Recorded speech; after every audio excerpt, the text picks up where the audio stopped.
Let's move on to some climate change news. This is a good picture, as in very scary picture. The image of 2020, the climate crisis won't wait for the pandemic to be cured.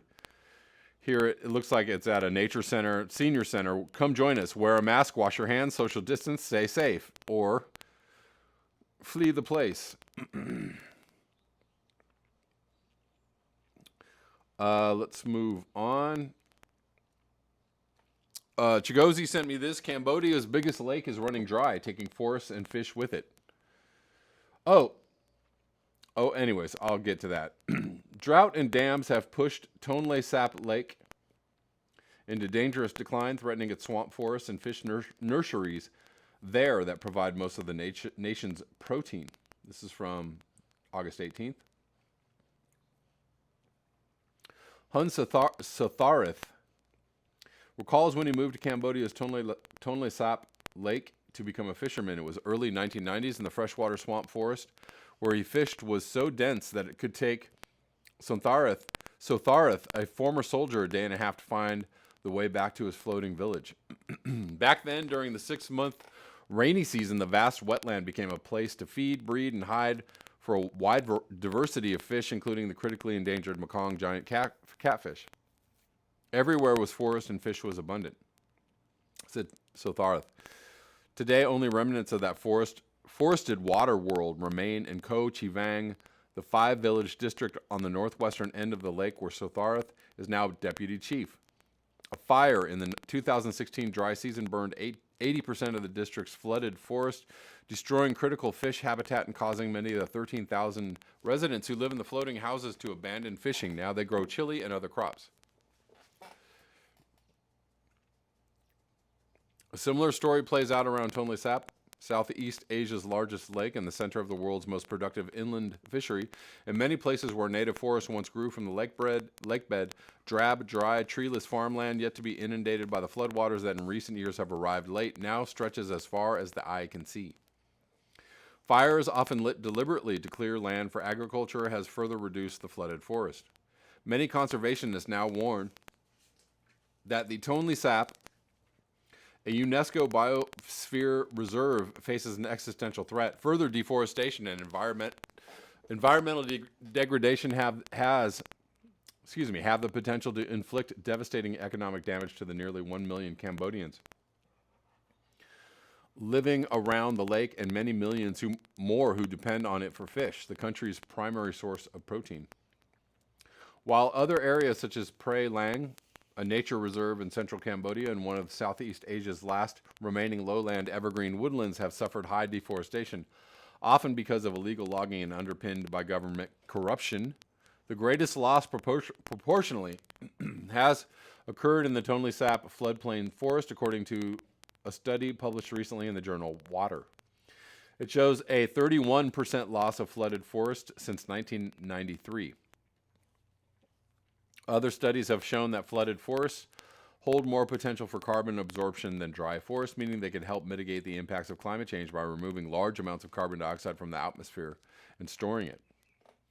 This is concerning because there is so little flooded forest in Cambodia compared to other types of forest, and the flooded forest plays such a strong role in aquatic system health, says the water studies lead author Sapana Lohani, an environmental scientist who is affiliated with the USAID research project called Wonders of the Mekong. Zeb Hogan, a fish biologist at the University of Nevada, Reno, and a National Geographic explorer who has worked in the region for decades and leads the USAID project, says, "We're seeing the destruction of a unique ecosystem with the tragic loss of wildlife, loss of fisheries, and loss of livelihoods for a huge number of people." Ecological riches. Before the mid-20th century, Cambodia was prized for its lush interior. Although smaller in land area than neighboring Thailand and Vietnam, the nation had more intact forests, but as the country emerged from its civil war, 1967 to 75, and the economy began to grow in the early 2000s, so did deforestation rates. See that? Isn't that interesting? When economy grows, forest goes. You like that? It's pretty catchy, I think. Hashtag economy grows, forest goes. When the economy gets better, what happens? Biodiversity suffers. So, yay economic growth. All these economic growth schemes out there, they're really, you know what I'm saying? We're getting in on the bottom floor. We've got some investors, bro. We've got some backers, guys who are going to help us, bro. We're going to set up shop in Cambodia. A government scheme that turned more than 10% of the nation's territory over to foreign-owned companies, mostly rubber plantations, led to widespread environmental destruction. Even after the program was suspended in 2012, deforestation in Cambodia continued to rise. Why? Because all the mechanisms for destruction were in place. That's why. According to the Global Forest Watch, an online monitoring initiative of the World Resources Institute, Cambodia lost a quarter of its total tree cover. A quarter. More than 5 million acres of forest between 2001 and 2019, the highest rate of any Asian country and much higher than Brazil, for example. Okay, that's all I'm going to cover of that. You see what's happening? Do you see? Again, more environmental destruction, and not just because of climate change, right? They were actually kind of saying this is because of climate change. But really, what's the real culprit? Guys, anybody? Extra credit for the right answer. Gold stars for anybody who can give me the right answer. What's the real culprit?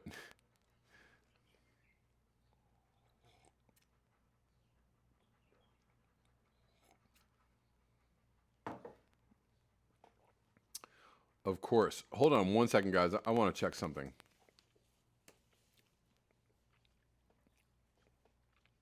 Or let me do this one.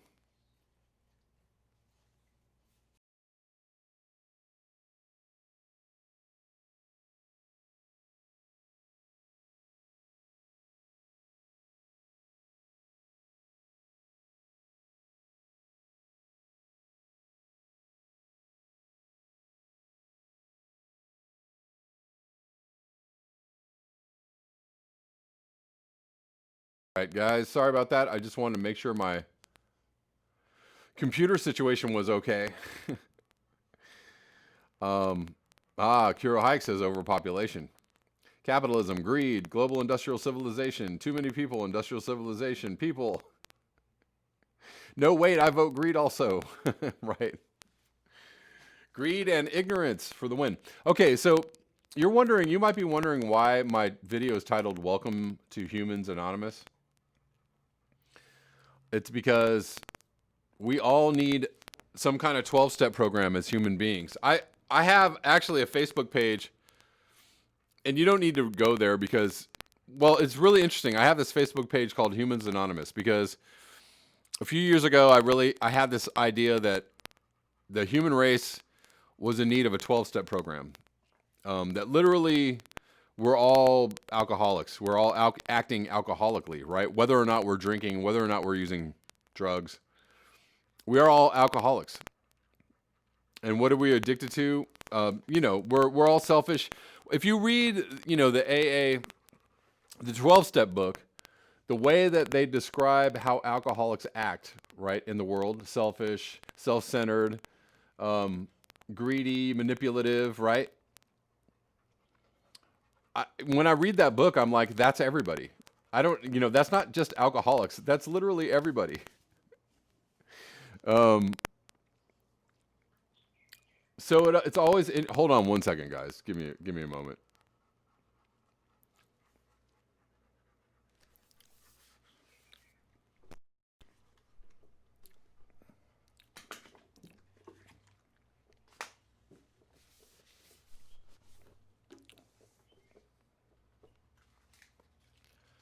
All right.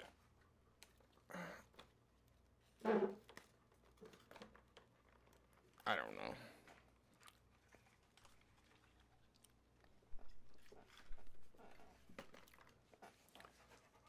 Nope. No, go. Okay. Sorry about that. I just had to make sure everything was cool. Anyways.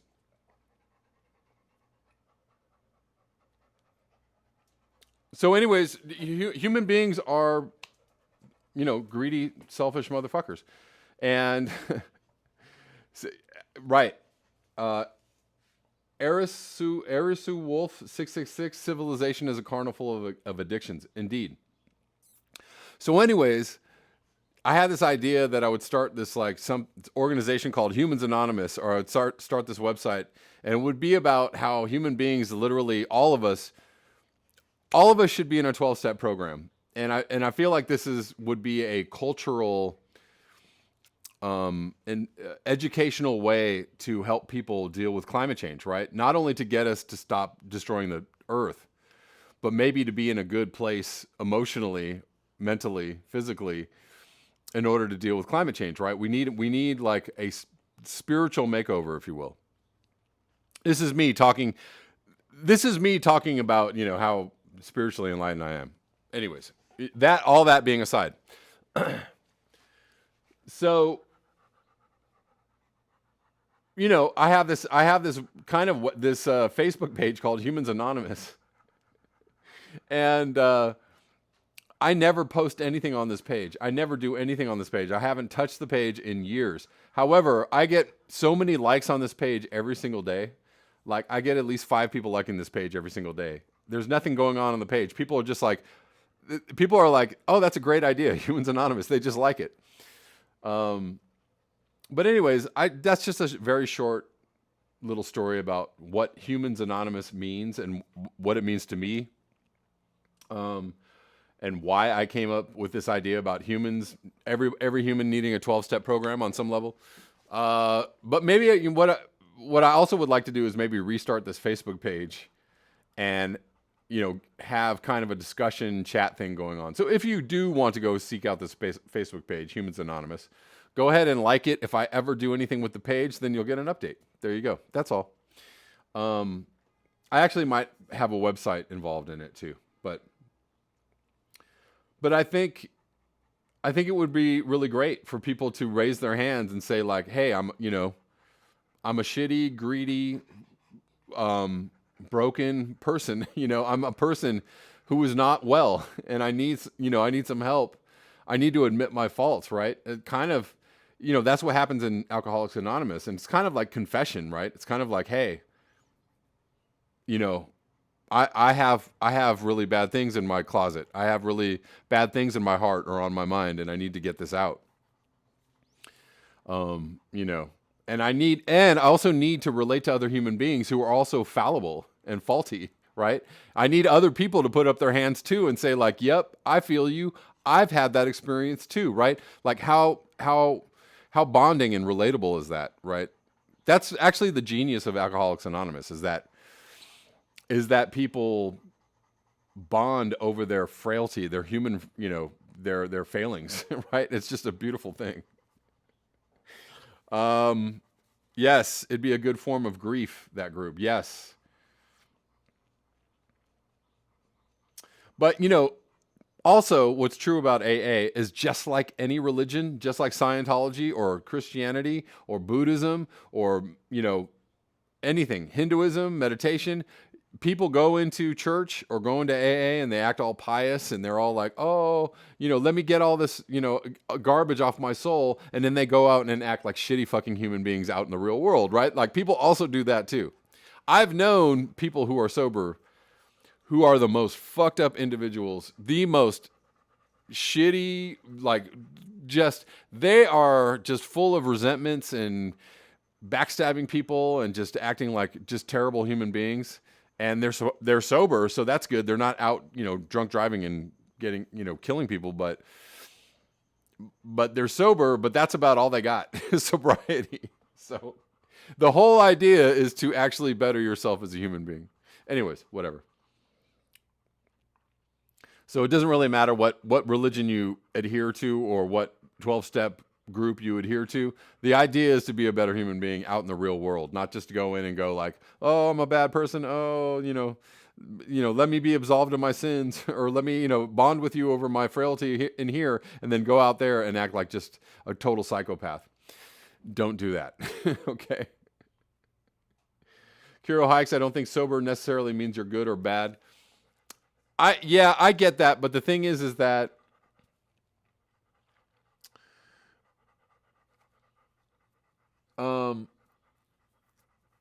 I think on some level it's about not acting in your addiction, right? So nobody ever really gets sober or recovered, but if you're not acting in your addiction, then you're not doing the shitty things, right? You are acting on a higher plane. You are attempting to be a better person, right? It's not saying that you can't fail.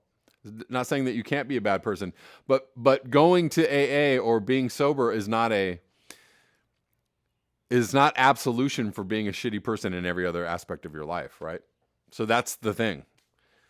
Being sober is great, but being sober should also mean that somehow you're operating on a better plane in other areas of your life. Anyways, I think I've taken a lot of time for this. Kuro Hikes, I'm not sober. Hey, and I don't care if you're sober. I don't care if anybody uses anything. I'm saying that, and again, Humans Anonymous, the idea is that all humans are fallible, but we could operate on a better level, right? We could operate on a better plane.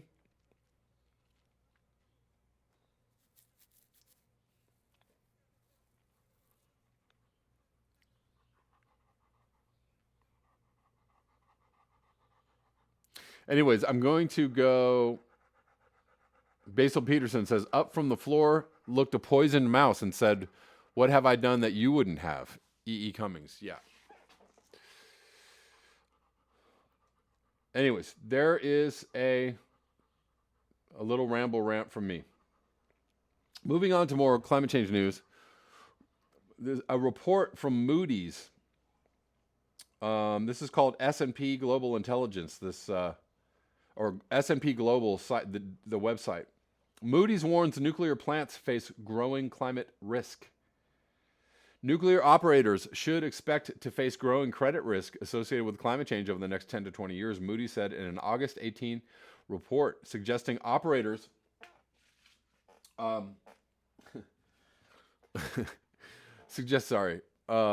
operators should install upgrades to protect their facilities from looming threats. Reactors that are exposed to increased flood risk can make incremental investments to bolster their flood barrier or redirect runoff to protect critical structures. Moody's analyst wrote, noting that the rating agency incorporates such actions into its credit analysis as a form of risk mitigation. Flooding represents a primary concern for nuclear projects, as plants located near large bodies of water, rivers and oceans. Or how about the one that doesn't have any body of water near it, which is the Phoenix, the one near Phoenix? I think it's Agua Dulce. Yeah, that's a that's a bad idea right there. Large bodies of water, they are vulnerable to flooding and storm surges, increasing the risk that equipment could be damaged. Approximately 37,000 megawatts of nuclear capacity in the U.S. has elevated exposure to flood risk. According to the report, nuclear power reactors are some of the most hardened industrial assets in the U.S., but they still face rising climate risks, especially if they look to extend their operating licenses for another 20 years. Moody's analyst David Cameron, an author of the report, said in an email, increased heat and depleted water supply are also expected to be factors, with parts of the Midwest and southern Florida facing the highest levels of heat stress, and western states, primarily California and those in the Rocky Mountain region, likely to face the greatest reduction in water availability. Some 48,000 megawatts of nuclear capacity will be impacted by the increased exposure to combined rising heat and water stress. Well, how safe is that nuclear energy now? Is it super safe, or is it not safe at all? According to the report, growing heat stress across parts of the Midwest and southern Florida can have an adverse impact on nuclear plant operations by reducing the plant's cooling capacity. Moody said in the report, the power generation process creates steam, which is cooled, condensed into liquid and water and reused. Okay, thank you for that. Should the temperature of the water that will be cooled or the discharge water be too high, a nuclear plant can be forced to curtail production or shut down temporarily, Moody's added. Market-based nuclear plants, which total approximately 44,000 megawatts of power generation, face a heightened risk since they lack the ability to recoup costs through rate recovery mechanisms. While regulated and cost-based nuclear plants, which account for some 55,000 megawatts of water generation, and their market-based counterparts both face elevated heat and water stress, market-based plants face lower hurricane risk as they are located largely within the Midwest and the Northeast. Regulated plants, which are located primarily on the coast, mainly the Florida Gulf Coast and Eastern Seaboard, face a significantly higher risk in the view of Moody's. There you go. Well, that's not good, is it? Spooky Action, thank you for the super chat. Being human is trying to take the double dopamine hit, listening to the host while chatting. Okay.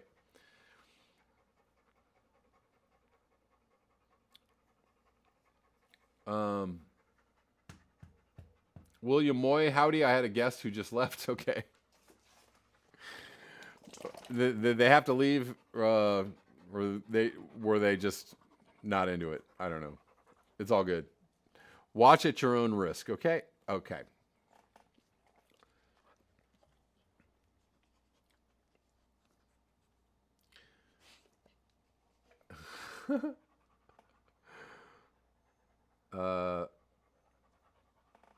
Let's see. I'm trying to go back here and just look at a couple of these chats here.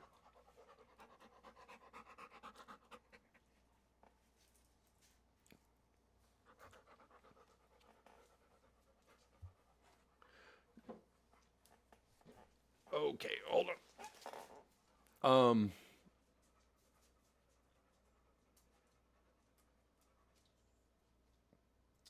Anyways, I got lost in the chats there for a second. Sorry.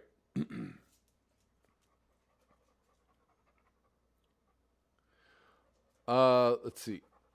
Moving on. Oh, this is an interesting article here. I don't know how far we're going to get into this, but this is from March 1, 2015. So this is a few years old, but it's called What Can Be Done About Pseudo-Skepticism. This was actually, I got this from Twitter because there's a lot of these Twitter battles going on between climate changers and deniers. And, the deniers don't have anything. They're just, you give them facts and then they give you like no facts, or they give you something with like alternate facts. And they're just like, I don't know. They're arguing over really inconsequential things and things that aren't really in reality, but whatever. Somebody posted this about pseudo-skeptics. And what they were saying was that they are scientifically skeptical. They are skeptics, right? I'm a skeptic. I'm scientifically skeptical. However, the issue of climate change, there's no skepticism around it anymore. It's a done deal. It's a thing that's happening, and everybody has known it's been happening for 50 years, right? So, or more. So yeah, there's nothing to argue about. However, the people that are still arguing about it are pseudo skeptics, which means they're not skeptical about their own information. Anyways, just because we don't know everything doesn't mean we know nothing. That's a great thing to remember. You do know things as a human being. It's good to always leave your mind open and always be open to new ideas. That's how I conduct my life. However, I do know some things. I do operate on a framework of my own knowledge base, right? I'm open to having my knowledge base changed or altered or getting new information. Totally open to that. But you have to have some kind of knowledge about something in order to do anything, right? What do tobacco, food additives, chemical flame retardants, and carbon emissions all have in common? The industries associated with them and their ill effects have been remarkably consistent and disturbingly effective at planting doubt in the mind of the public in the teeth of scientific evidence. Call it pseudo-skepticism. It began with the tobacco industry when scientific evidence began to mount that cigarettes cause lung cancer.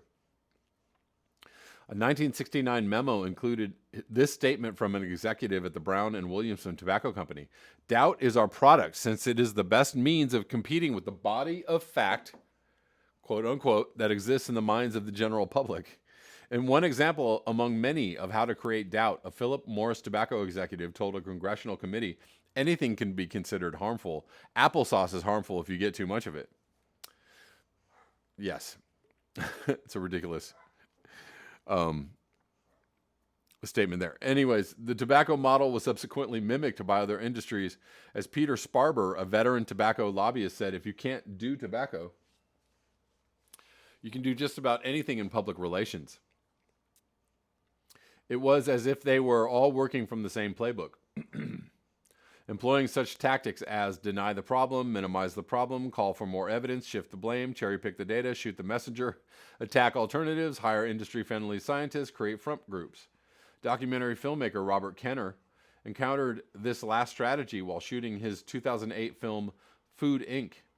He has said that he kept bumping into groups like the Center for Consumer Freedom,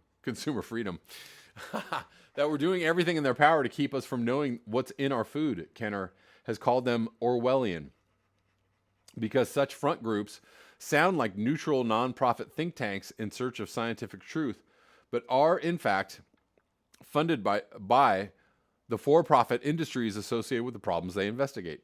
Consider Citizens for Fire Safety, a front group created and financed in part by chemical and tobacco companies to address the problem of home fires started by cigarettes.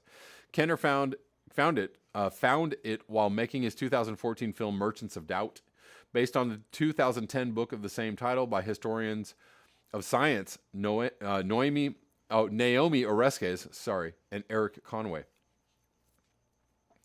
I appear in an interview in the film to misdirect regulators and the public away from the link between cigarettes and home fires. The tobacco industry hired Sparber to work with the National Association of State Fire Marshals to promote the use of chemical flame retardants in furniture. As another memo reads, you have to fireproof the world around the cigarette. Oh, does that sound like the NRA as well? Well, everybody's got to have a gun, even the teachers. You know, if only everybody had a gun, then everybody'd be safe, right? Okie dokie.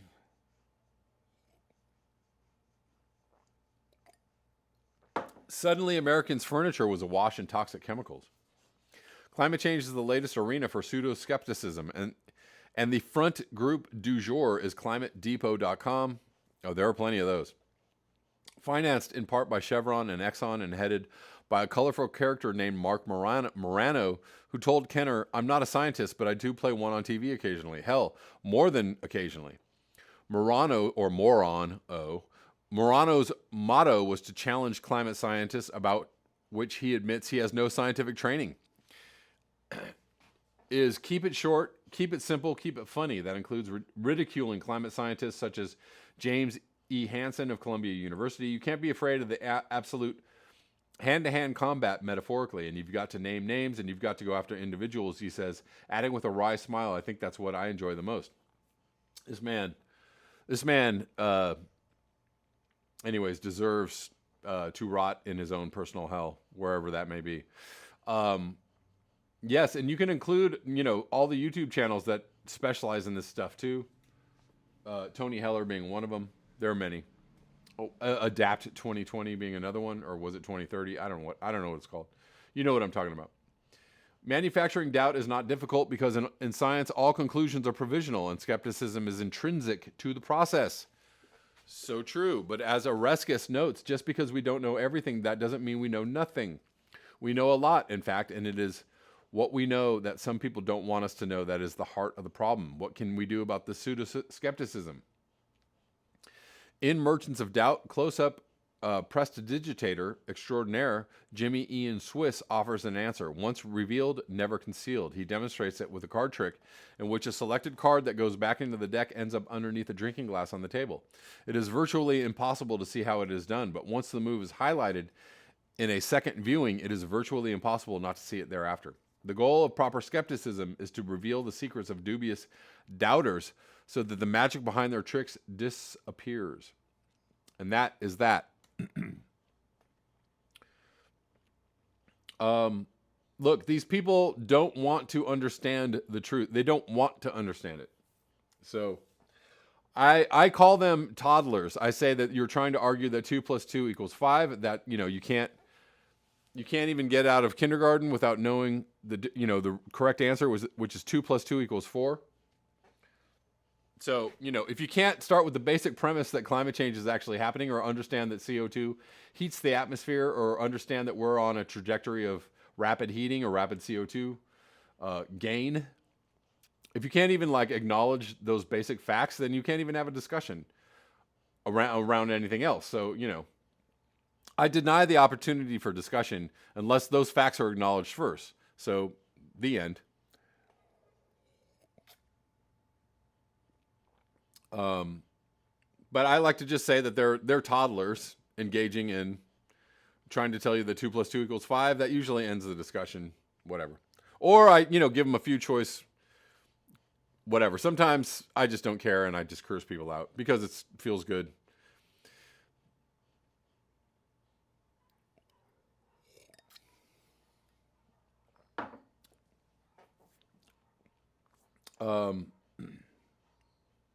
But I also like to indicate that most of these people are being paid. Most of these people are in it for the money. They're backed by institutions that truck or engage in science skepticism in order to continue the debate because they want people to continue using their projects. The debate is over. The debate is done. I'm sorry.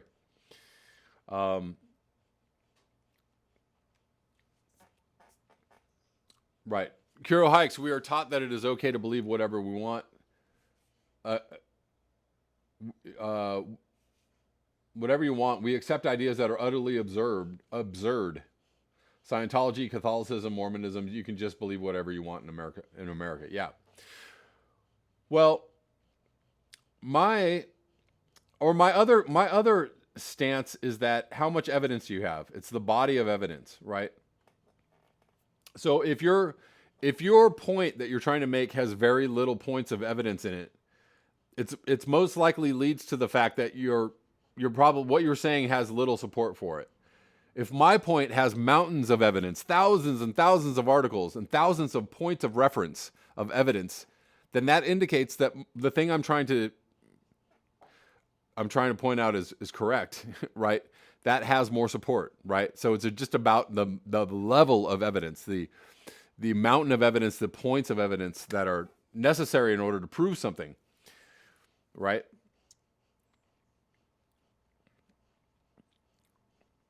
And that's why, certain conspiracy theories are correct, right? But they have to have a certain amount of evidence behind them. Conspiracy theories that have lots of evidence behind them, the more evidence behind them, the more that indicates that they're probably true. If your conspiracy theory has very little evidence, very few talking points, very few data points, and very little evidence behind it, it probably indicates that it's false, right? Anyways. Boiled Rope Lamppost says the only thing that can't be disproved is that something exists. Right. Kameshwari Kate, in seriousness, I have pseudo-skeptic friends. When pressed, they go into some strange places to prove their facts. Their evidence go to the same circular. Yeah, it's like a circular argument. You try to discuss the facts and they go somewhere else, right? They can't stay. That's it. They, not only are they toddlers, they're also mentally ill people, right? These are people that have personality disorders, right? They can't stay on a line of logic. They keep moving around, right? You try to discuss one point of logic and they go to somewhere else. They can't stay on the topic, right? Because their point is wrong.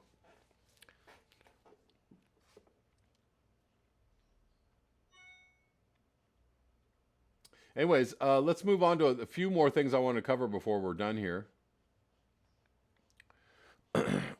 This is from Bloomberg Green. Got to go green. Even Bloomberg's going green. Oil companies wonder if it's worth looking for oil anymore. Well, it's a good thing to wonder, oil companies. More European producers are saying energy resources worth billions of dollars now might never be pumped out of the ground. And that is good news if that is actually true. I don't necessarily believe it for a second, but a few dots near the bottom corner of the world map in the southern Atlantic, the Falkland Islands were once at the forefront of a new era for the oil industry as companies scoured the planet for resources. Yet a decade after the discovery of as much as 1.7 billion barrels of crude in surrounding waters, the British overseas territory known for sheep rearing and tension with Argentina looks as remote as ever. Rather than the next frontier, the project to extract energy risks being added to a list of what companies called stranded assets that could cost them huge sums to mothball. As the coronavirus ravages economies and cripples demand, European oil majors have made some uncomfortable admissions in recent months. Oil and gas worth billions of dollars might never be pumped out of the ground. That is a wonderful news. Wonderful news. With the crisis also hastening a global shift to cleaner energy, fossil fuels will likely be cheaper than expected in the coming decades, while emitting the carbon they contain will get more expensive. These two simple assumptions mean that tapping some fields no longer makes economic sense. BP PLC said on August 4th it would no longer do any exploration in new countries. Wow.